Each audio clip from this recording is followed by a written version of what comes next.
Hi hello বন্ধুরা, কেমন আছো সবাই তোমরা? আশা করছি সবাই খুব ভালো আছো আর আমরাও খুব ভালো আছি।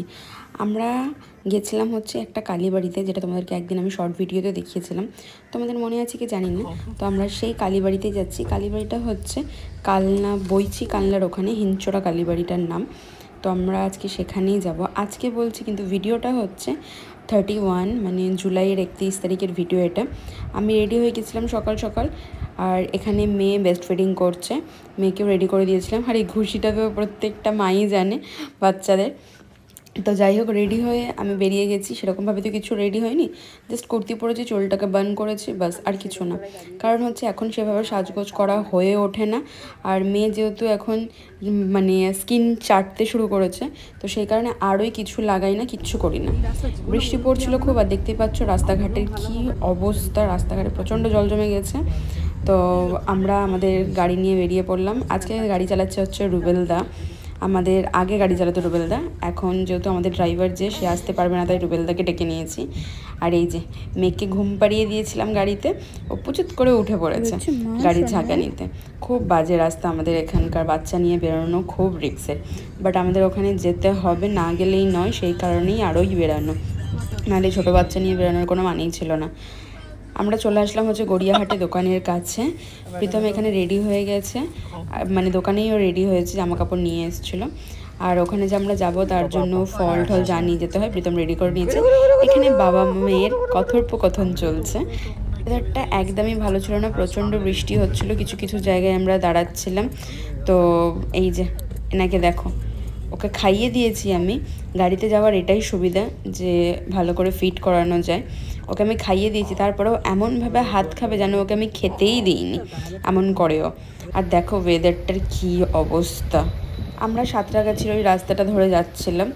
রাস্তায় তো চারিদিকে কাজ টাজ হচ্ছে, আর এখানটা প্রচণ্ড জ্যাম থাকে। আমরা বেরিয়েছি হচ্ছে সকালবেলা 9টার সময়, বাট আমাদের আরও আগে বেরানো উচিত ছিল। আমরা অতটা আগে বেরাইনি, বুঝতে পারিনি রাস্তায় এতটা জ্যাম হবে। প্রচুর জ্যাম ছিল রাস্তা, তো আমাদের পৌঁছাতেও তাই লেট হয়ে গেছিলো। আমার এত জোরে খিদে পেয়েছিলো, সকাল থেকে যেহেতু খাওয়া হয়নি ঠিক করে, শুধু আমি এক গ্লাস ছাতু খেয়ে এসেছিলাম।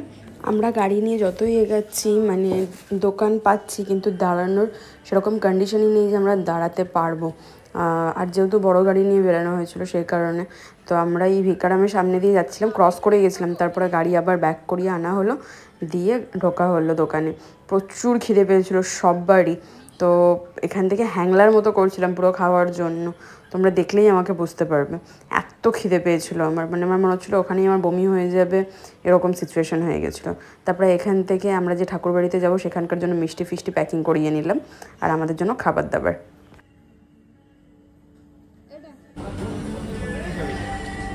এটা ঠাকুরের জন্য কি নিলি? ঠাকুরের জন্য এটা নিয়েছিস নাকি? কি ওটা খাস্তাই? দুটো আছে, একটা মা একটা আমি খেয়ে নেবো। নিমকি টাইপসের এটা। আচ্ছা ঠিক আছে, এটা নিই না, তাহলে রূপক আমারটা হয়ে যাবে, ঠিক আছে? আমার কিন্তু খুব খিদে পেয়েছে, আমার এটাতে হবে না শুধু। এতক্ষণ তো আমি আজকে না ঠিক করেছি মেয়ের নাম ডিক্লেয়ার করবো। যে পেয়েছে খাবার দাবার নিয়ে আমরা গাড়িতে চলে আসলাম। আমরা নিয়েছিলাম হচ্ছে সবার জন্য ক্লাব কচুরি, আর আমার জন্য চানা, ওদের জন্য আলুর দম আর মিষ্টি নেওয়া হয়েছিল। আর তার সাথে নেওয়া হয়েছিল ওই যে তোমাদেরকে দেখালাম নিমকি টাইপসের, সেটা নেওয়া হয়েছিল খাস্তা। গ্রামের রাস্তা দেখো কত সুন্দর।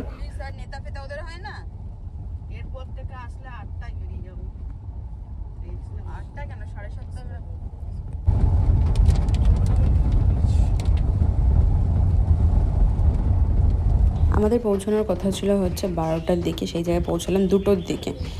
আমরা গাড়িটাকে এই ভেতরের রাস্তাটা দিয়ে পার্কিং করব। আমরা অন্যবার আসলে টোটো করে এই রাস্তাটা দিয়ে দাঁড়াই, আর তারপরে আবার যাওয়ার সময় টোটো করে চলে যাই, কারণ আমরা টোটো রিজার্ভ করে আসি। আর আজকে যেহেতু আমরা গাড়ি নিয়ে এসেছি, আর এই রাস্তাটা অনেকটাই সরু, সেই তুলনায় মানে রাস্তার তুলনায় গাড়িটা বড় হয়ে গেছে, ওর জন্য খুব সাবধানে গাড়িটাকে ঘোরাতে হবে। সামনে একটা পুকুর আছে সেই কারণে। প্রীতম আর মা সামনের দিকে এগিয়ে যাচ্ছে, আমি পুচকুকে নিয়ে গাড়িতে বসে আছি। ও খুব ভালো, মানে পুরো সারা গাড়ি ঘুমিয়ে ঘুমিয়ে এসছে, মাঝে মাঝে একটু উঠে চোখে ফিট করিয়েছি, আবার শুয়ে পড়েছে। আর আমাদের কপালটা এতটাই ভালো ছিল যে বৃষ্টি এত পড়ছিল, তাই প্রসাদও খাওয়াতে লেট করেছে।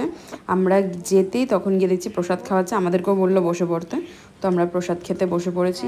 এখানে প্রত্যেক দিন প্রসাদ দেওয়া হয়, আর প্রসাদের নানা রকমের খাবার থাকে, যেটা আমি এর আগের ভিডিওতেও দেখিয়েছি। মানে অন্ন থেকে শুরু করে পোলাও থেকে শুরু করে সব কিছু থাকে, যেগুলো মাকে ভোগ দেওয়া হয় সব কিছুই। এখন প্রথমে দিয়ে দিচ্ছে হচ্ছে ফল প্রসাদ, তারপরে একে একে দেখো সব খাবার দাবার দেওয়া হচ্ছে। আমি কিছুটা খেয়ে উঠে গেছি, মেয়ে কান্নাকাটি করছিলো, তারপর প্রীতম খেতে বসলো ওখানে। আর এই দেখো এই জায়গাটায় নতুন করে তৈরি হচ্ছে, আই থিঙ্ক সো ওপরে বিল্ডিং মতো হবে। এই যে মেয়েকে আমি ফিডিং করাচ্ছি, আর আমি খেতে বসেছি, কিছুটা খাওয়া দাওয়া করেছি। তোমাদেরকে আজকে আমি ভেবেছিলাম আমার মেয়ের নামটা বলবো, যেটা বলা হয়নি। তো আমার মেয়ের যে দুটো নাম রেখেছি, একটা হচ্ছে তাবিশা দাস আর একটা হচ্ছে ইভানি। ইভানিটা হচ্ছে ঘরের নাম, তাবিশা হচ্ছে স্কুলের নাম। আর পুরো মুখটা তো তোমাদেরকে আমি দেখিয়েছি, আজকে আরও ভালোভাবে দেখিয়ে দেবো। আমরা এসেছি হচ্ছে বইছি, মানে কালীবাড়িতে, হিমছড়া বইছি কালীবাড়িতে। এখানে আমরা আসি, আমি যখন আমার 5 মান্থ প্রেগনেন্ট ছিলাম তখন এসেছিলাম, আর এখন পুচকো হওয়ার পরে আসলাম আবার।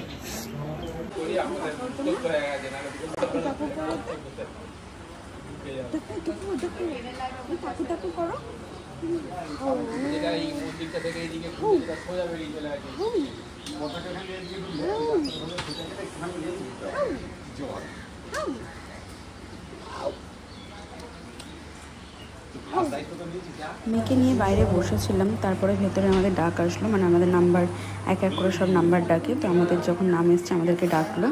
তারপরে মেয়েকে ভেতরে ঠাকুর ঘরের কাছে নিয়ে গেল, ওকে ঠাকুরের কাছে একটু শুইয়ে দেবে আশীর্বাদের জন্য। তো দেখো ও কাঁদবে না, কিচ্ছু করবে না।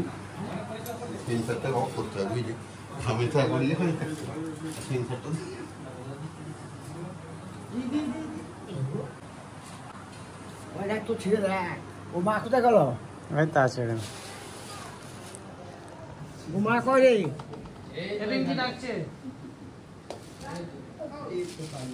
ছেলে কয় ছেলে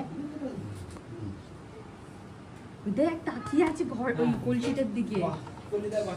ঠাকুর ঘরের ওখানে ভেতরে যে কাজগুলো ছিল সেগুলো হয়ে যাওয়ার পর, সবাইকে দেখে নেওয়ার পর আমাদের গাড়িটা পুজো করতে আসলো। গাড়িটা নেওয়ার পরে আমাদের এখানে পুজো করানোর কথা ছিল, যেহেতু নতুন গাড়ি এমনি চালানো সম্ভব না, তাই ওখান থেকেই আমাদের ঠাকুরমশাই দিয়ে পুজো করিয়ে নেওয়া হয়েছিল।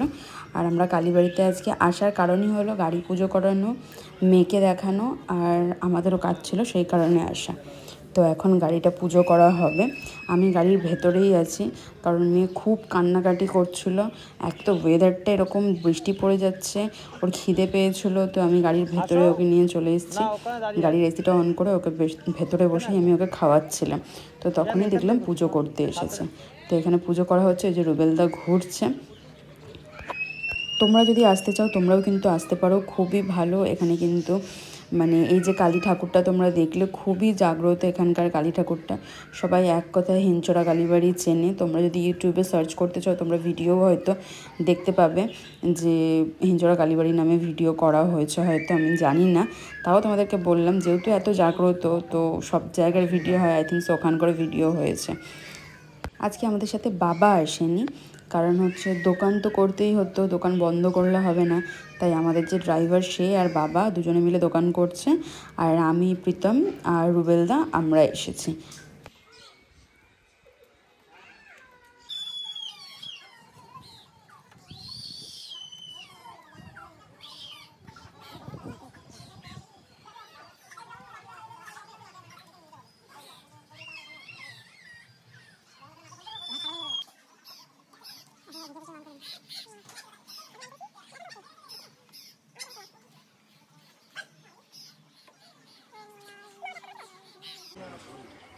ও দেব দানব কন্যা অপসৎগণ পিতা দেবতা বিষ্ণুকর্তা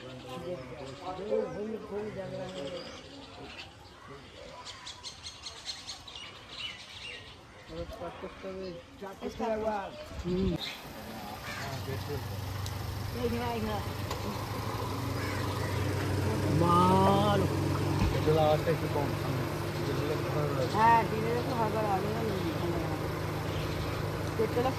গাড়ি পুজো দিয়ে ওখান থেকে আমরা ঝটপট বেরিয়ে গেছিলাম, বেশিক্ষণ টাইম লাগেনি। আর যেতে যেতে রাস্তা এত সুন্দর ছিল, মনে হচ্ছিলো নেমে ভিডিও করি একটু, বাট না, আমি চলে গেলে মেয়ে ঘুম থেকে উঠে যাবে, মেয়ে আমার কোলে ছিল, তো ভিডিও অনেক পরে করা যাবে, মেয়েকে সামলানো যাবে না, তাই আমি আর নাবিনি।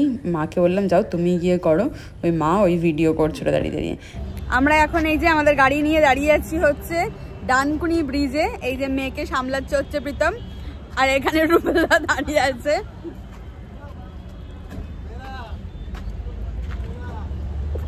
এই যে পুচুকে সামলাচ্ছে, পুচুর বাবা সামলাচ্ছে। কে মা এটা? মা শোনো শোনো, জ্যামটা দেখো জাস্ট, এইদিকে যেরকম জ্যাম। ও ময়লা গো এখানে, তুমি জানো তো? হ্যাঁ বলো মা বলো।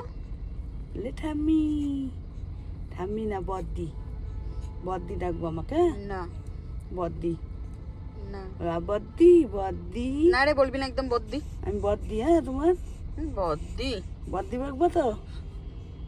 হ্যাঁ বল, বুড়ি ঠাম্মি হবে, ঠাম্মি ডাকবো আমি বদ্দি। আর ওই যে দাদা নেই, দাদা নেই, দাদা নেই। হরে কৃষ্ণ হরে কৃষ্ণ। আমার মেয়ে কিন্তু প্রত্যেকটা কথায় খুব ভালো রিয়াক্ট করে, মানে ওকে কথা বললো কিন্তু কথা বলে কি সুন্দর ও করে, মানে কথা, আমি যদি একটা কথা বলি তার পরিপ্রেক্ষিতে ও একটা আওয়াজ দেবে, ও একটা আওয়াজ দিলে তার পরিপ্রেক্ষিতে আমাকেও কথা বলতে হবে, এরকম করে খুব ভালো কনভারসেশন হয় আমাদের সাথে। আমরা এখন গাড়িটা পেছন দিকে পার্কিং করিয়েছি, প্রীতমের একটু কাজ আছে পার্ক স্ট্রিটে, তো প্রীতম গেছে সেখানে, আর আমরা তার কিছুটা দূরে গাড়িটা পার্কিং করিয়েছি, মা চা খাবে বলছিল। আর এই যে মেয়েকে নিয়ে আমি দাঁড়িয়ে আছি গাড়িতে, বিশাল কান্নাকাটি করছে। আসলে ও তো ঘরে একা থাকে না, মানে একা থাকে বলতে ও আর আমি থাকি, আর চিল্লামিল্লিও হয় না। এবার গাড়িতে এখন আমরা চারজন আছি, বক বক হচ্ছে, গান চলছে, আর এতটা বন্ধ জায়গায় ওর থাকতেও পছন্দ করছে না, তো সেই কারণে আমি ওকে নিচে নেমে নিয়ে হাঁটছি। তো বাড়ি চলে এসেছি, তখন এসে ভিডিওটা অন করতে পারিনি, বাইরে প্রচণ্ড যেহেতু বৃষ্টি হয়েছে, অনেকটা করে জল জমে গেছে, আর এত কাদা, আমাদের এখানকার রাস্তাঘাট প্রচণ্ড খারাপ, আর মেয়েকে কোলে করে নিয়ে আসা সেটা তো আর এক চাপের ব্যাপার, বর্ষার মধ্যে অন্ধকার রাস্তার মধ্যে। তো মেয়েকে আমরা বাড়ি নিয়ে এসেছি, অনেকক্ষণ হয়ে গেছে, আর তার মধ্যে হচ্ছে বাড়িতে এসে রান্না বান্না ছিল, মা রান্না করেছে, আমি মেয়েকে খাওয়াচ্ছিলাম, এত কাঁদছিল, যার জন্য ভিডিও অন করা হয়নি। এখন মেয়েকে আমি শুইয়ে দিয়েছি, খাইয়ে দাইয়ে, মানে আমার কোলে ঘুমাচ্ছে এখনও, তো ভাবলাম ভিডিওটা অন করি, যেহেতু ভিডিওটা শেষ করা হয়নি। আজকে আমরা তো বলেইছি যে আমরা একটা কালীবাড়িতে পুজো দিতে গেছিলাম, সেই সকালবেলা বেরিয়েছি, আর বাড়িতে ঢুকেছি, মানে চোখ মুখ দেখে বুঝতে পারছো প্রচণ্ড ঘুম, প্রচণ্ড টায়ার্ড, আর ভালো লাগছে না। তাও আমরা নিজেদের গাড়ি নিয়ে গেছিলাম, তারপরও ভালো লাগছে না, এত টায়ার্ডনেস লাগছে। আর এই যে আমার সোনা, এই যে আমার পুচকু সোনাটা এখন ঘুমো ঘুমো করছে। আপাতত চলো আজকের মতো বাই, গুড নাইট সবাইকে, সবাই ভালো থেকো, টাটা।